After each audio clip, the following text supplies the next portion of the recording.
Phishing is a type of attack that typically attempts to trick the victim into clicking on a link or executing malware in some way.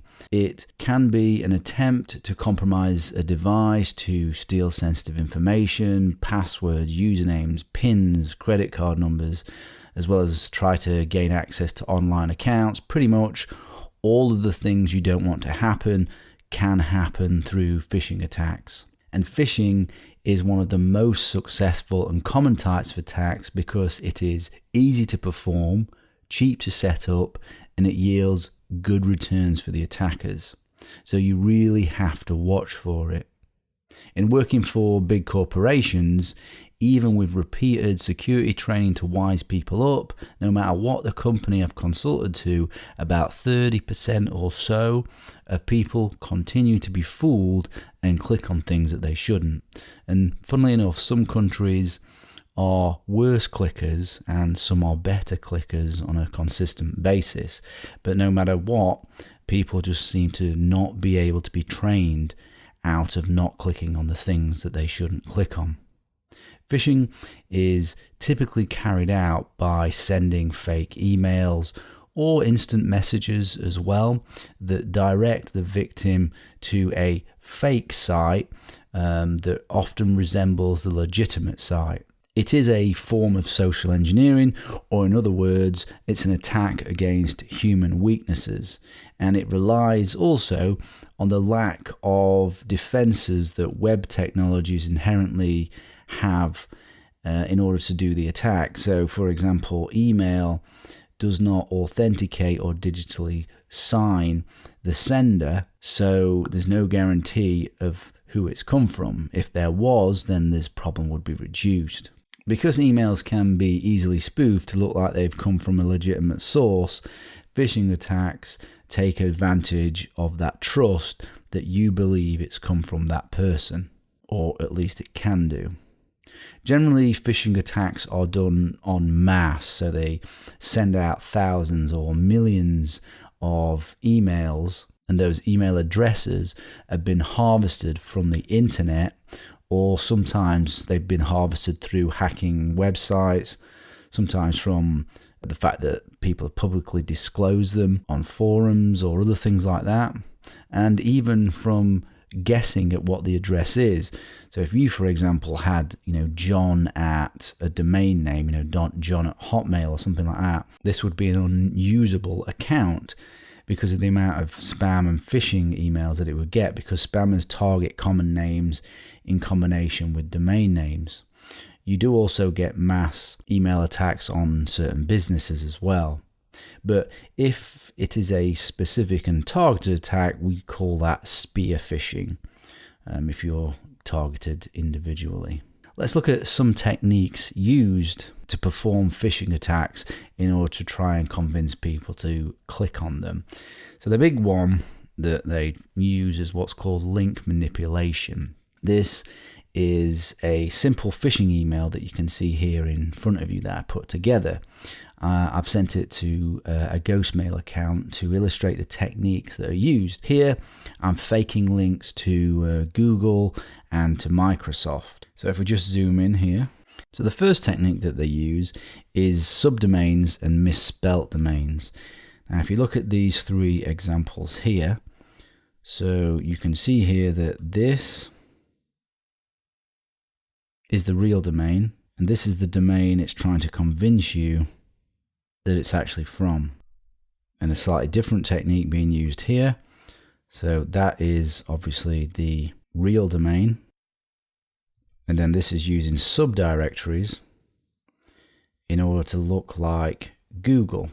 This one's using a subdomain, this one's using subdirectories. And this one, Microsoft, can you notice what's wrong with that one? You probably can, because we're zoomed in, which is here. We've got an R and an N instead of an M. Let's have a look at some other examples.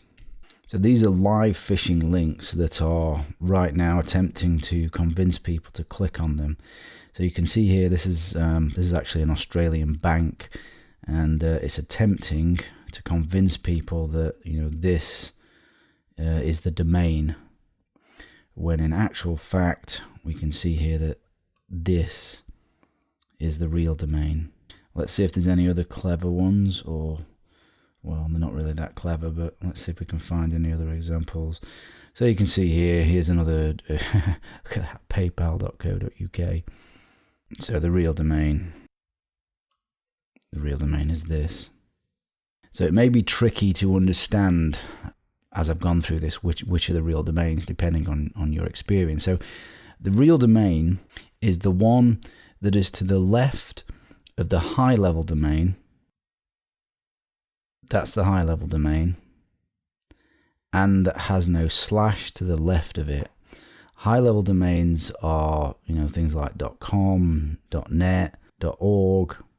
If you look at my example here, that isn't legitimate because it has a slash to the left of it, which means it is a subdirectory. Real domain is the one to the left of the high level domain and that has no slash to the left. So that has a slash to the left, so it must be this one. The next sort of technique of link manipulation is what's called IDN homographic attack. IDN is the internationalized domain name standard. So you can see a couple of obvious ones, but again, they're not always obvious. So you can see here we've got some zeros instead of O's, and we've got an L instead of a 1. But let me tell you that if the font is different, these can be almost impossible to see the difference. And obviously this can be used in combination with subdomains and misspelling in order to create further confusion. And another one is hidden URLs. So using HTML A tags to hide the real URL. So you can see here we've got click here, so you don't know what's behind it. But if you look down there at the bottom, you can see that it's going to google.com.stationx.net. And this one we can see is actually going to google.com.stationx.net. So not at all going to where it alleges to go to. So I click there, you see, don't go to Google at all. Obviously this could have been, an attack site. So the way these work, these hidden URLs, is essentially it's just HTML. It's really, really not complicated at all. So you can see here these, this is the raw HTML here that has created these links that I sent in the email. Email is made up of HTML nowadays anyway. It's text and HTML, and the email clients render the HTML just like browsers render HTML. So you can see here what I have is I've represented google.com as what you can see in the email, but actually the real link is here. And of course, if we use all of these in combination, this is why people click on the links, because they can be fooled. It's easy to see why people get fooled. I mean, there's all sorts of nonsense in here that your lay person is just not going to understand, and they are going to click on them. Now, if we go back to the email, if we hover over the email, we can right click and copy link location. Now, depending on your browser, that may reveal the correct URL, but not always. JavaScript could hide the link depending on your email client. And also, as I showed here, you can hover over and you can see in the bottom left the real domain. That isn't always going to be the case either. Depending on your email client and JavaScript, that may also be faked as well. So it is pretty tricky. You can look at the HTML, like here. Some email clients will allow you to see the raw HTML, and then you can go through and see what's there, but some won't. I mean, this Ghostmail, for example, does not let me look at the raw email, so I have to hover over it to see where it is going to take me to. Good providers, and this can be both a good and a bad thing, will notice these types of things and will change them. So Thunderbird, for example, these wouldn't come through like this. It would change them so that you can actually see where it's going to. But that defense mechanism could be bypassed as well. So, so it's not foolproof. But Ghostmail in this example was able to receive these and make them look like this without me going to much effort to try to bypass any phishing protection that it has.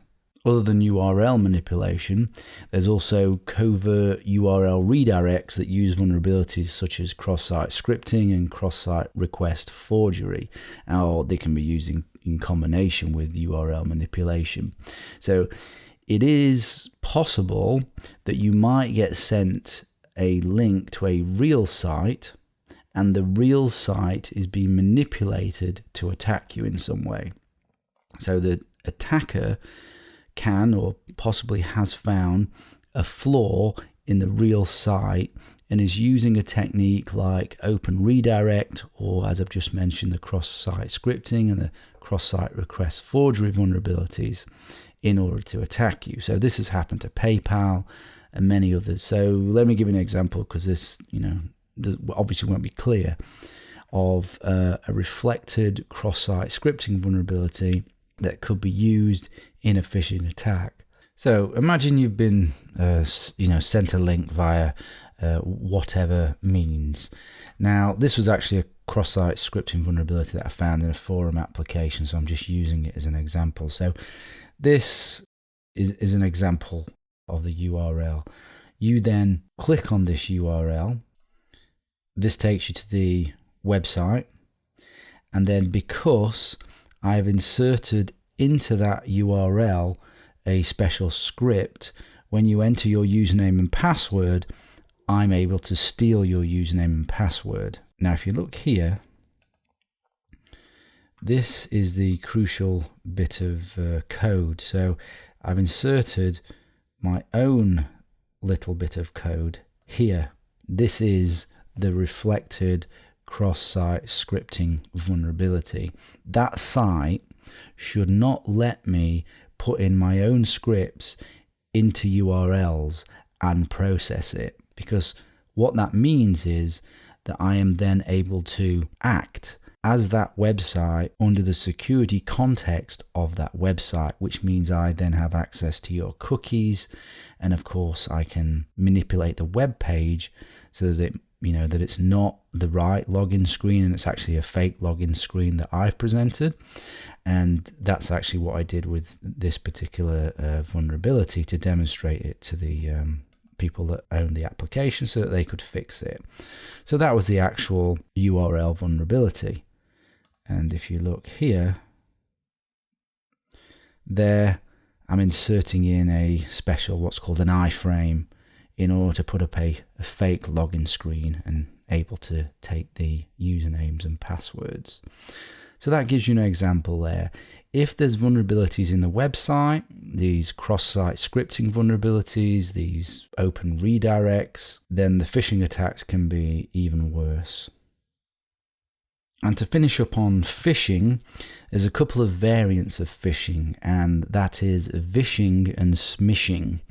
So Vishing is phone or voice phishing, and SMShing is SMS phishing, or sending text messages.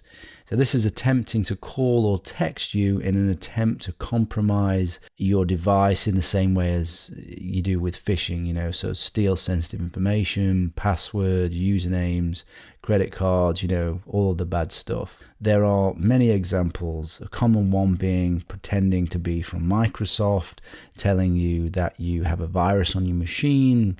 Can they help? Please download and install this totally legitimate software, which is then, a Trojan or something like that.